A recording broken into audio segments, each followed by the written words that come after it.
नमस्कार दोस्तों, कैसे हैं आप सभी। भाई बहुत ज़्यादा डिमांड थी कि मैम उत्तराखंड की क्लासेस तो चल रही हैं, हिंदी के साथ अन्याय क्यों हो रहा है। तो सोचा गया, सोच विचार हुआ और फिर आपके लिए ले आए हैं हिंदी की क्लासेस भी। आई होप कि आपको पसंद आए, आप लाइक करें, ठीक है ना। तो हिंदी व्याकरण मैंने शुरू से लेने का प्रयास किया गया है। जो नए स्टूडेंट्स हैं, पुराने सभी इस वीडियो को देखेंगे तो मैंने शुरू से ही हिंदी को लिया है, ठीक है। जिसको नहीं मिली ऑफलाइन क्लासेस में हिंदी शुरू से, वो भी इस बात पर ध्यान दें, और जिनको मिली है वो भी अपने डाउट्स इसमें क्लियर कर लीजिएगा। तो आज से ही ये हमारी पहली क्लास है हिंदी की, आप इसको ध्यान से दीजिए, पूरी वीडियो को देखिएगा, ठीक है। और कोई कमी लगे या कोई सवाल हो आपका तो कमेंट बॉक्स में ज़रूर डालिएगा, ठीक है। तो शुरू करते हैं फिर आज की क्लास हिंदी की। हिंदी व्याकरण से शुरू किया जाएगा, क्योंकि मोस्टली जो आपके एग्जाम में क्वेश्चन बनते हैं वो व्याकरण से आते हैं, ठीक है। अब व्याकरण के अंतर्गत क्या आता है वो तो हम चैप्टर में पढ़ेंगे। तो ये हमारी क्लास फर्स्ट है आज हिंदी की। आपको ये रेगुलर मिलेगी क्लासेस, तो आप हमारे इस चैनल के साथ बने रहिएगा, ठीक है। रोज़ वीडियो देखनी है आपको। तो क्लास शुरू करते हैं भाई। हिंदी व्याकरण,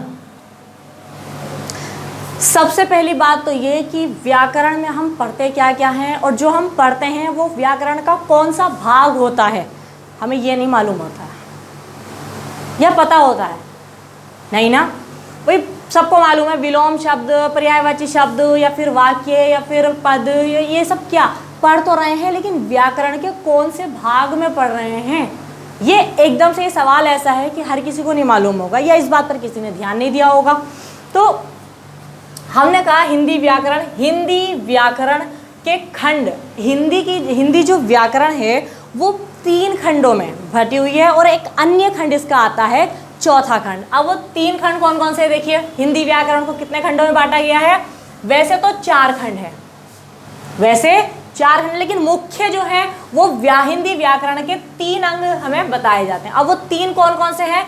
तो हिंदी व्याकरण जो हमारी बटी हुई है वो सबसे पहला आता है वर्ण विचार। सबसे पहले हम क्या करते हैं? वर्ण पर विचार करते हैं। दूसरा आता है शब्द। हिंदी व्याकरण का जो शब्द है, हम ये कहेंगे कि बहुत महत्वपूर्ण अंग माना जाता है हिंदी व्याकरण में, शब्द विचार। इस शब्दों पर हम विचार करेंगे, क्योंकि शब्द भी हमारे कई तरीके से प्रयोग में लाए जाते हैं। और तीसरा अंग, या हम तीसरा खंड कहेंगे हिंदी व्याकरण का, वाक्य तो पूरा का पूरा साहित्य रचा जाता है वाक्य में, सभी जानते होंगे, ठीक है। तो हिंदी व्याकरण के जो खंड है मुख्य रूप से 3, कौन कौन से? वर्ण, शब्द और वाक्य। इन सब पर हम विचार करेंगे, ठीक है। और एक अन्य आता है इसमें छंद। ये थोड़ा सा अलग होता है, क्योंकि आपको इन तीनों की लैंग्वेज समझ में आ जाएगी। छंद विचार में आपको थोड़ा सा मुश्किल लगेगा कि ये एकदम से हर किसी को समझ में नहीं आता, लेकिन अगर आप लगातार क्लासेस लेते रहेंगे, ये ऑनलाइन क्लासेस, तो मैं मानती हूँ कि आप सबको ये समझ में आएगा, ठीक है। मेरा पर्पज़ ही है कि आपकी समझ में आए, ना कि सिर्फ हमें रट्टा लगाना है या सिर्फ पढ़ना है, हमें इससे मतलब नहीं है, हमें कॉम्पिटिशन क्रॉस करना है, ठीक है। तो बेहतर है कि आपकी समझ में आना चाहिए। मेरी तरफ से पूरा प्रयास रहेगा, लेकिन आपको भी सपोर्ट करना है, ठीक है। तो हिंदी व्याकरण के जैसे हमने जाने, हिंदी जो हमारा व्याकरण है वो 3 भागों में बटी हुई है, और अन्य रूप आ जाता है छंद, ठीक है। तो वर्ण, अब वर्ण विचार में हम क्या क्या किस बात पर विचार करते हैं? तो वर्ण विचार के अंतर्गत आती है वर्णमाला। इतना साहित्य रचा हुआ है, इतना साहित्य लिखा हुआ है, हमें क्या मतलब है, हम कैसे पहचान करेंगे? जब तक हमें वर्ण विचार के अंतर्गत वर्णमाला का ज्ञान नहीं है, वर्तनी का ज्ञान नहीं है, संधि का ज्ञान नहीं है, तो हमारी हिंदी शुद्ध नहीं हो सकती। समझ रहे हैं ना? हमारी हिंदी शुद्ध नहीं हो सकती है। कॉम्पिटिशन यही कहता है कि आप तेज रहो और सही रहो, ठीक है। तो वर्ण विचार के अंतर्गत हम क्या पढ़ते हैं? वर्णमाला पढ़ेंगे। वर्णमाला के बाद दूसरी स्थिति हम वर्तनी को अपनी शुद्ध करेंगे, जो हम आज तक गलतियां करते हुए हैं। हिंदी हम पढ़ते हैं, हमारी राजभाषा है हिंदी, लेकिन उसमें हम इतनी गलतियां, इतनी अशुद्धियां करते हैं कि हम कभी ध्यान ही नहीं दे पाते कि कहाँ अशुद्धि हुई है, ठीक है। लेकिन ऐसा नहीं करना है। इस क्लास को आप सुन रहे हैं, समझ रहे हैं, पढ़ रहे हैं, तो बेहतर यही कि आप अपनी हिंदी, अपनी राजभाषा को अच्छा बनाएं, ठीक है। अच्छा तभी बना पाएंगे जब ये वीडियो आप देखेंगे और इसको समझेंगे। तो वर्णमाला हुआ, वर्ण विचार के अंतर्गत वर्तनी पर विचार किया जाएगा और संधि चैप्टर लिया जाएगा। ये तीनों इन तीनों में जो खेल है वो सारा का सारा वर्णों का खेल है। वर्णों का समूह माला के रूप में प्रयोग में लाया जाएगा, ठीक है। वर्णों को सही करना, शुद्ध करना वो वर्तनी में आ जाएगा और वर्णों का जो मेल होगा वो संधि के अंतर्गत आ जाएगा। ये वर्ण विचार के अंतर्गत आप पढ़ेंगे। जो हमारा बड़ा टॉपिक है वो है हिंदी व्याकरण। हमने हिंदी व्याकरण में प्रवेश किया, उसके बाद हिंदी व्याकरण में जब हम गए तो वहाँ हमें इतना विस्तार मिला कि चुन लीजिए आपको क्या देखना है, वर्ण विचार, शब्द विचार या वाक्य। तो सबसे पहले अपनी हिंदी अच्छी करने के लिए हमें क्या करना पड़ेगा, हमें वर्ण पर विचार करना पड़ेगा। और वर्ण विचार में हमें क्या क्या पढ़ना है, वर्णमाला हुआ, वर्तनी और संधि। दूसरा खंड आता है हिंदी व्याकरण का शब्द। अब शब्द में हम क्या पढ़ते हैं, उपसर्ग, प्रत्यय, समास, तत्सम तद्भव, संज्ञाव्यय। संज्ञाव्यय का मतलब क्या हुआ, संज्ञा, सर्वनाम, विशेषण, क्रिया विशेषण, अव्यय, ये सारी बातें संज्ञा से अव्यय तक में आ जाती हैं। इसका भी अपने में बहुत बड़ा विस्तार है, लेकिन धीरे धीरे आहिस्ता आहिस्ता चलेंगे, ठीक है। पर्यायवाची, इसके भेद कितने होते हैं, क्या होते हैं पर्यायवाची में, ये सब आपको बताया जाएगा। विलोम शब्द क्या होते हैं, कितने प्रकार के होते हैं, ये सब आपको इसमें बताया जाएगा। और तीसरा आता है, तीसरा खंड हिंदी व्याकरण का वाक्य। वाक्य में हम क्या पढ़ते हैं, हम वाक्य का प्रयोग तो कर रहे हैं, वाक्य के भेद कितने हैं वो सब हम वाक्य में देखेंगे।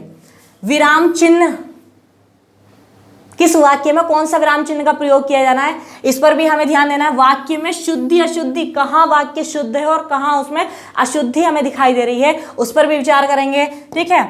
वाक्य से ही जुड़े होते हैं मुहावरे, पूरा वाक्य लिए हुए होते हैं। लोकोक्ति या फिर कहावतें वाक्य विचार के अंतर्गत आती है। क्रमबद्धता, वाक्य की क्रमबद्धता करनी है इसमें। अपठित गद्यांश, ये भी वाक्यों से ही बना हुआ होता है। तो इस तरह से हिंदी व्याकरण के मुख्य जो खंड है वो 3 है, और जो चौथा खंड है थोड़ा सा मुश्किल लगता है, वो है हमारा छंद। और छंद में जो चैप्टर हमारे सामने आते हैं वो आता है शब्द शक्ति। सबने रस छंद अलंकार का नाम सुना होगा, लेकिन ये शब्द शक्ति क्या है आप क्लास पढ़ते रहिए और आपको खुद ब खुद पता चल जाएगा कि ये शब्द शक्ति होती क्या है। ये हर किसी को मालूम नहीं है, ठीक है। तो छंद जो हमारा है हिंदी व्याकरण का खंड, इसमें शब्द शक्ति, रस, छंद और अलंकार ये पढ़ते हैं। ये थोड़ा सा मुश्किल होता है समझना, लेकिन समझ में आ जाए तो इससे अच्छा कुछ है ही नहीं, फिर बहुत मजा आता है पढ़ने में, ठीक है। जब रस छंद अलंकार पे हम पहुंचेंगे तो देखिएगा बहुत इंटरेस्ट आएगा आपको भी पढ़ने में। तो ये था हमारा हिंदी व्याकरण। अब हम हिंदी व्याकरण का कौन सा पार्ट ले रहे हैं, हम पार्ट ले लेते हैं वर्ण विचार। हम सबसे पहले तो अपनी हिंदी शुद्ध करेंगे, हिंदी पर फोकस करेंगे और वर्ण विचार के अंतर्गत ध्यान देंगे इस पर, ठीक है। वर्णमाला, वर्तनी और संधि। ये कह रहा है, देखिए भाषा, भाषा संस्कृत के भाष शब्द से बना है और भाष का अर्थ होता है बोलना। वाणी अच्छी होगी तो सबको प्रिय लगेगी। एक कौवे की वाणी ले लीजिए और एक कोयल की वाणी ले लीजिए, ठीक है। तो कोयल कैसी बोलती है, बड़ा ही मधुर प्रिय बोलती है, और कौवे की वाणी लगभग सबको पसंद नहीं आती। तो वही ये बात कह रहे हैं कि हमें भी अपने बोलने चालने पे, अपनी भाषा पर थोड़ा सा ध्यान देना चाहिए। कहाँ अशुद्धियाँ हैं, कहाँ गलतियाँ हो रही हैं, उनको सुधारना चाहिए, ठीक है। तो भाषा संस्कृत के भाष शब्द से बना और भाष का अर्थ होता है बोलना। हम अपना चैप्टर ले लेते हैं। ये कह रहे हैं वर्णमाला। थोड़ा सा ये डायग्राम बना हुआ है,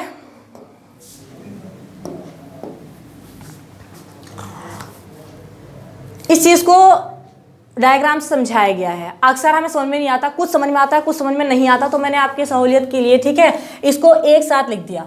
भाई हम कहते हैं कि जो वाक्य है या जो पूरा साहित्य की रचना हुई है वो हुई कैसे है, कैसे इसका विकास क्रम चला। तो हिंदी भाषा का जो विकास क्रम की बात आती है, सबसे पहले आता है वर्ण या ध्वनि। वर्ण या ध्वनि से बड़ा होता है अक्षर, अक्षर से बड़ा होता है शब्द या हम कहते हैं पद। इसमें भी विवाद है, बताया जाएगा।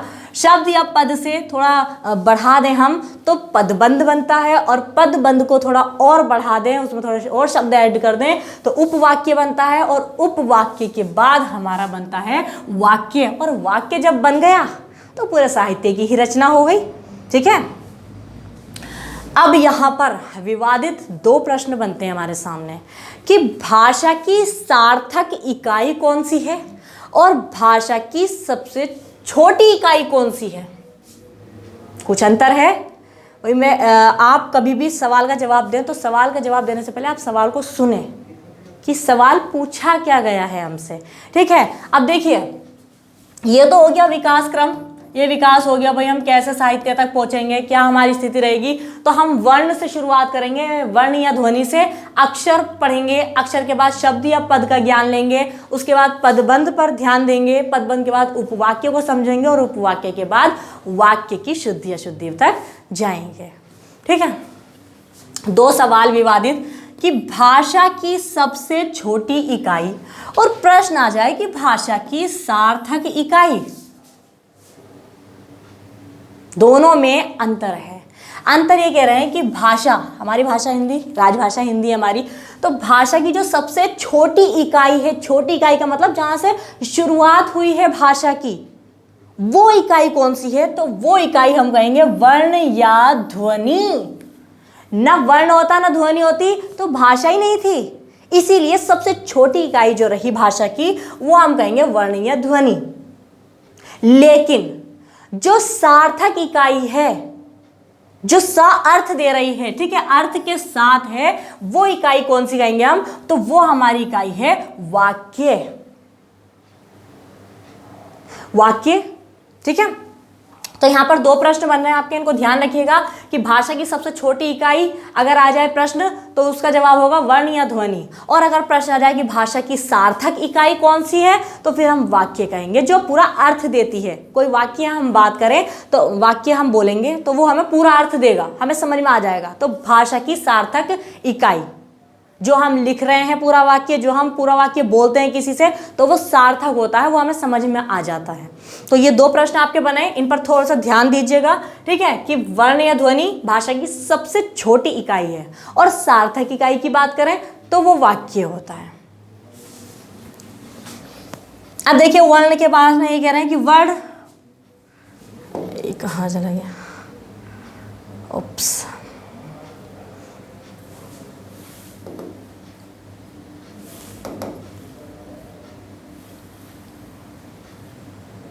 एक मिनट, थोड़ा सा गलत हो गया।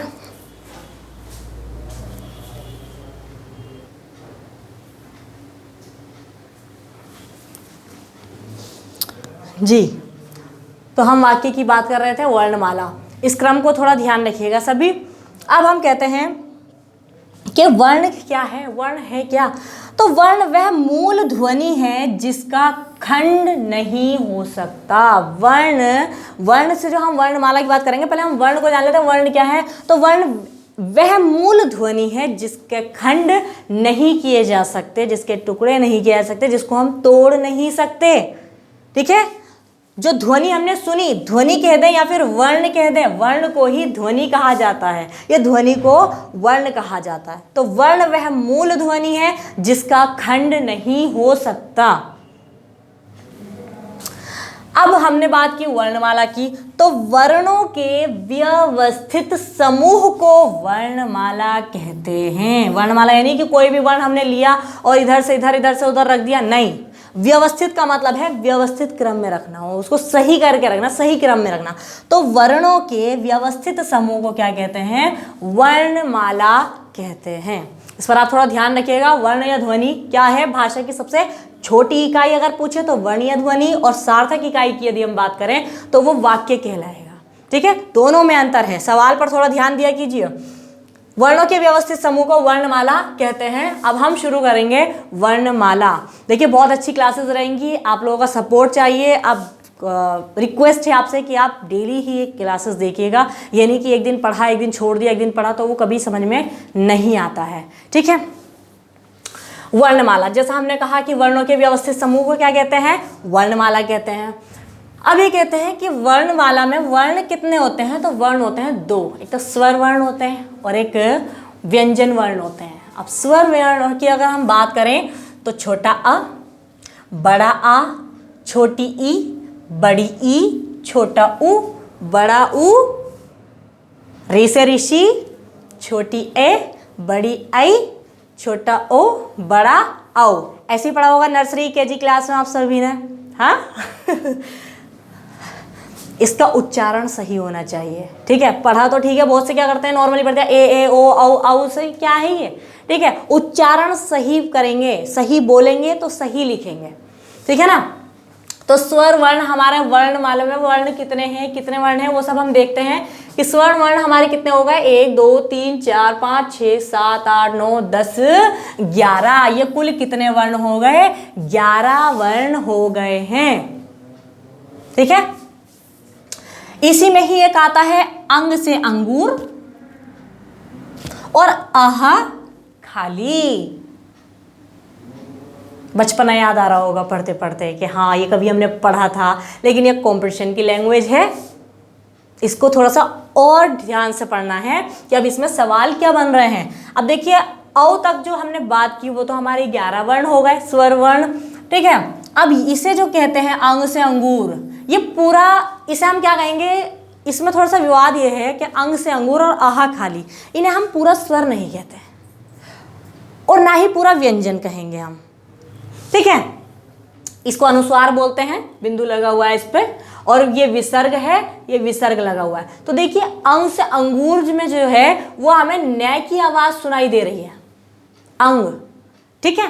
और विसर्ग की यदि हम बात करें तो विसर्ग अह में हे की आवाज सुनाई दे रही है। तो होने को तो अगर हम इतनी बात करें तो ये स्वर है, लेकिन जो ये इसके साथ लगे हुए हैं, ये विसर्ग और ये बिंदु, तो ये व्यंजन की आवाज दे रहे हैं। तो ना तो ये पूर्ण रूप से स्वर कहे जा सकते, ना ही ये पूर्ण रूप से व्यंजन कहे जा सकते, लेकिन फिर भी इन्हें जो रखा जाता है वो व्यंजन की ध्वनियों में रखा जाता है, ठीक है। तो वर्णमाला में ये जो स्वर वर्ण है हमारे, जो मुख्य रूप से अपने आप में स्वतंत्र होते हैं, वो है 11 वर्ण, ठीक है। 11 वर्ण ये हुए और 2 व्यंजन ध्वनियां हमारी हुई, अंग से अंगूर, आह खाली। अभी वर्णमाला समाप्त नहीं हुई है, ठीक है, अभी वर्णमाला समाप्त नहीं हुई है, अभी तो शुरुआत हुई है, अभी हमने स्वर पढ़े हैं। 2 की कंडीशन क्या है वो हमने बता दी, तो 11 और 2 व्यंजन ध्वनियां ये हुई। अब आगे देखते हैं,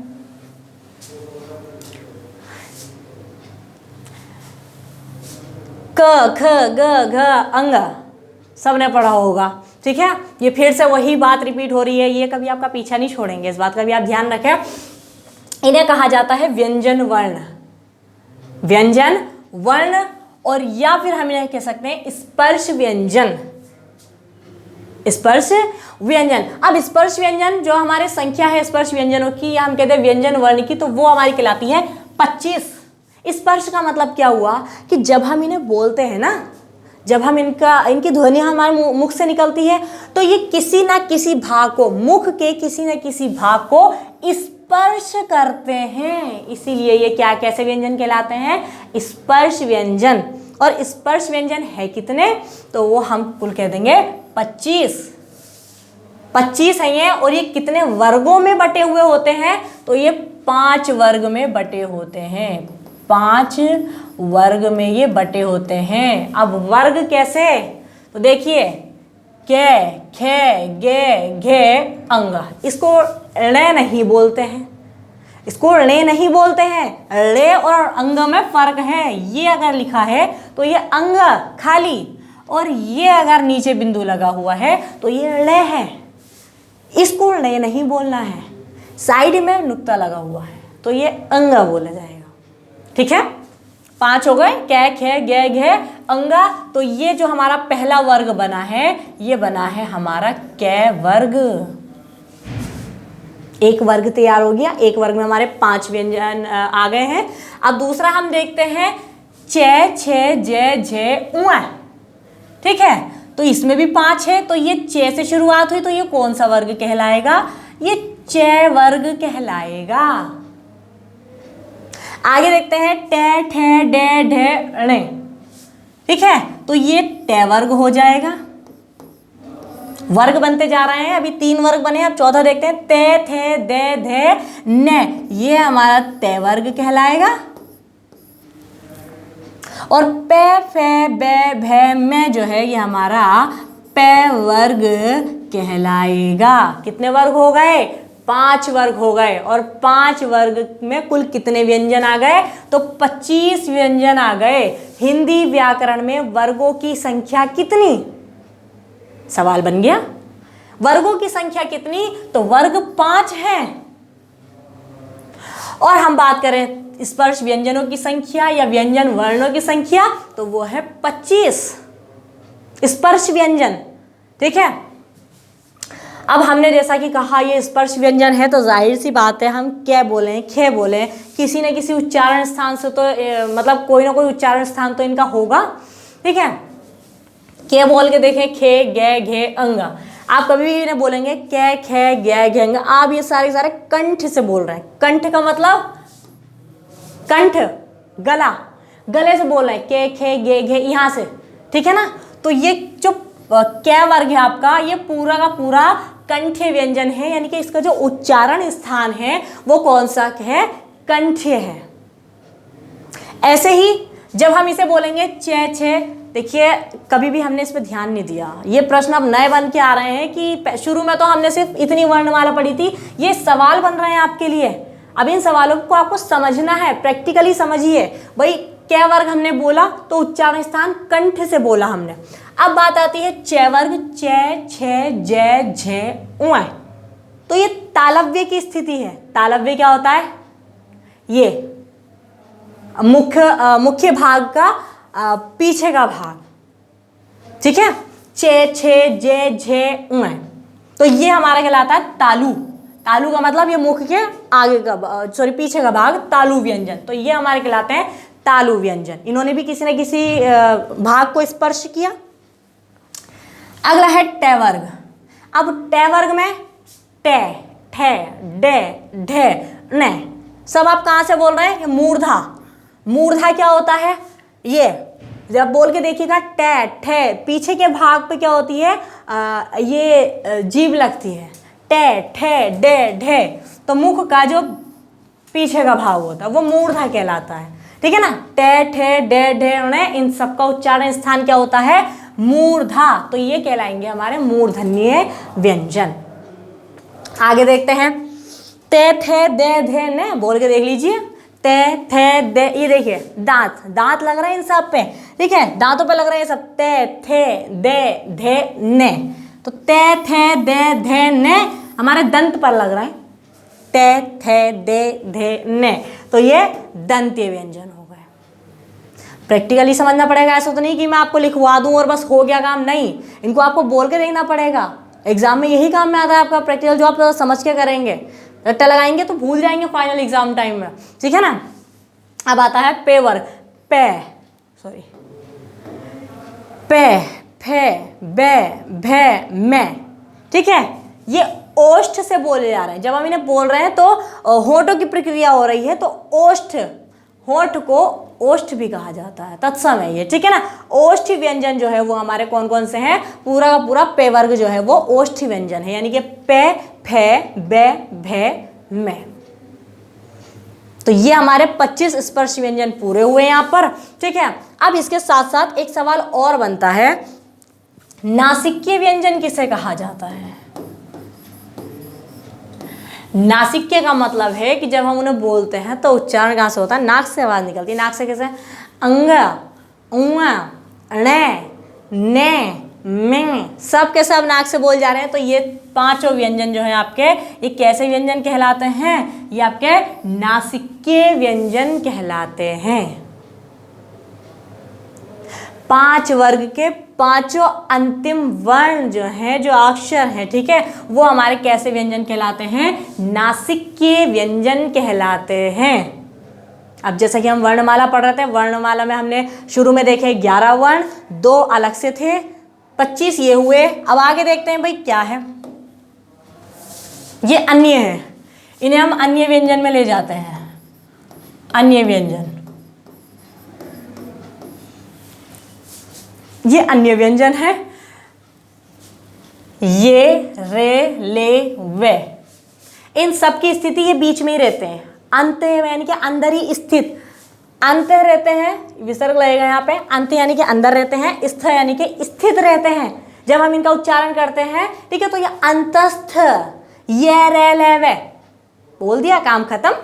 तो ये रे ले वे की स्थिति ये कैसे व्यंजन कहलाते हैं? अंतस्थ व्यंजन कहलाते हैं।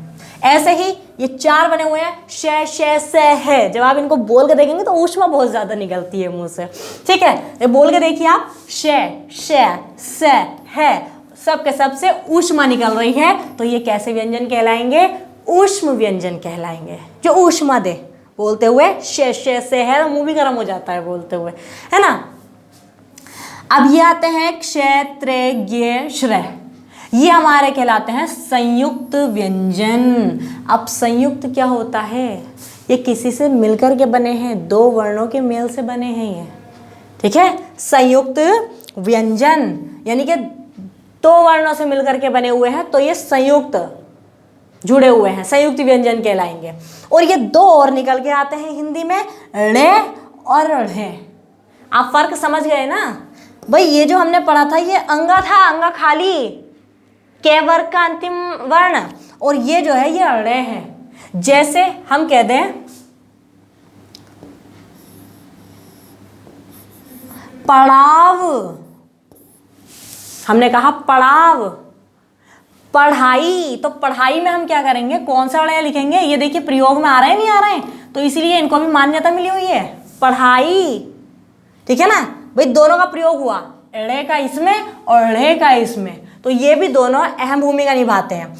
अब इन्हें क्या कहा जाता है? उत्क्षिप्त व्यंजन कहा जाता है। उत्क्षिप्त का मतलब है कि ये झटके से बोले जाते हैं। बोल के देखिएगा, णे, ढ़े, बोल के देख रहे हैं। आधे स्टूडेंट्स प्रयास कर रहे हैं और आधे प्रयास नहीं कर रहे हैं। अरे सभी को प्रयास करना है भाई, ठीक है। तो ये अब ये उत्क्षिप्त के साथ साथ ये द्विगुणी व्यंजन भी कहलाते हैं। मतलब क्या हुआ भाई? उत्क्षिप्त का तो मतलब यह हुआ कि जब हम इन्हें बोलेंगे इन व्यंजनों को, तो ये इनका उच्चारण झटके से होगा। झटके से कैसे होगा? देखिए, श हमने नॉर्मल बोला था या श हमने नॉर्मल बोला था, सब नॉर्मल बोल जा रहे थे, सबकी अपनी अपनी पहचान है। लेकिन जब हम इन 2 को बोले ना, ड़े और ढ़े, तो हमारी जीभ लटका रही है, ड़े ढ़े, ठीक है। तो ये उत्क्षिप्त कहलाए। अब द्विगुणी का क्या मतलब हुआ? तो द्वि का मतलब हुआ 2 और गुणी का मतलब है जो 2 गुण अपने साथ, अपने पास एक साथ रखते हैं, द्विगुणी। देखिए यहां पर ये किस तरह से प्रयोग हुए। अब हम कह दें कि डगर, डगर, और एक हमने कह दिया ढाल,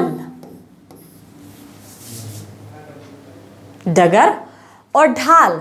तो क्या यहां पर पॉइंट लगा देंगे या यहां पर नुक्ता लगा देंगे तो फर्क हो जाएगा, नहीं हो जाएगा? भाई यहाँ किस रूप में प्रयोग हुए और यहाँ किस रूप में, मतलब दोनों ही रूप में आ रहे हैं और दोनों ही रूप में ही शब्द में प्रयोग हो रहे हैं। तो ये भी सही शब्द है, ये भी सही है, ये भी सही है, ये भी सही। तो ये 2 गुण 2 तरह से प्रयोग में लाए जाते हैं, ये बिना नुक्ते से और नुक्ते के साथ। तो 2 गुण अपने पास रखे हुए हैं, तो ये कहलाते हैं द्विगुणी व्यंजन, ठीक है। तो ये कुल मिलाकर हो गए हैं 14 व्यंजन, 14 व्यंजन। अब देखिए, जो ये अन्य व्यंजन हमने पढ़े थे ये तो हुए 14, ठीक है। व्यंजनों की यदि हम गिनती करें तो 2 तो हमारे कौन से थे? देखिए 2, 25 और 14 कैसे कैसे बने? 2 व्यंजन ये हुए, 2 के बाद 25 हमारे ये व्यंजन हुए, स्पर्श व्यंजन। उसके बाद में 14 व्यंजन हमारे ये रहे। तो इन सबको 2 व्यंजन ध्वनियां, 25 स्पर्श व्यंजन और 14 ये अन्य व्यंजन, कुल मिलाकर के कितने हो गए? 41 व्यंजन, ठीक है। अब 41 में ये जो जितने भी व्यंजन हमने पढ़े 41, और अब जो कुल वर्ण की बात आती है, ठीक है, तो 41 तो हमने ये पढ़े और 11 जो हमने स्वर वर्ण पढ़े थे, ध्यान है, छोटा आ बड़ा छोटी औ तक, ठीक है। तो वो कितने हो रहे थे हमारे? 11 ही तो हो रहे थे, ठीक है। तो 11 और 41 ये हमारे हिंदी देवनागरी वर्णमाला में कुल कितने वर्ण हैं? तो 52 वर्ण कहेंगे। कितने वर्ण कहेंगे? 52 वर्ण कहेंगे, ठीक है। तो ये वर्णमाला हमारी यहां पूरी हुई। कैसे कैसे कौन से वर्ण रहे, कौन से नहीं रहे, वो सब आपको इसमें बता दिए गए हैं। सारी स्थिति क्या रही। अब थोड़ा सा इस पर हम ये ध्यान दे लेते हैं। देखिए नोट में कहा गया है, नोट है ये थोड़ा अलग से है, वर्णों की गणना दो आधार पर की जाती है। जो हम वर्ण गिनते हैं वो दो आधार पर, ठीक है। एक तो होता है उच्चारण और दूसरा लेखन। आप क्या कहेंगे, उच्चारण ज्यादा मान्य है या फिर लेखन ज्यादा मान्य है? उच्चारण ज्यादा मान्य है, ठीक है।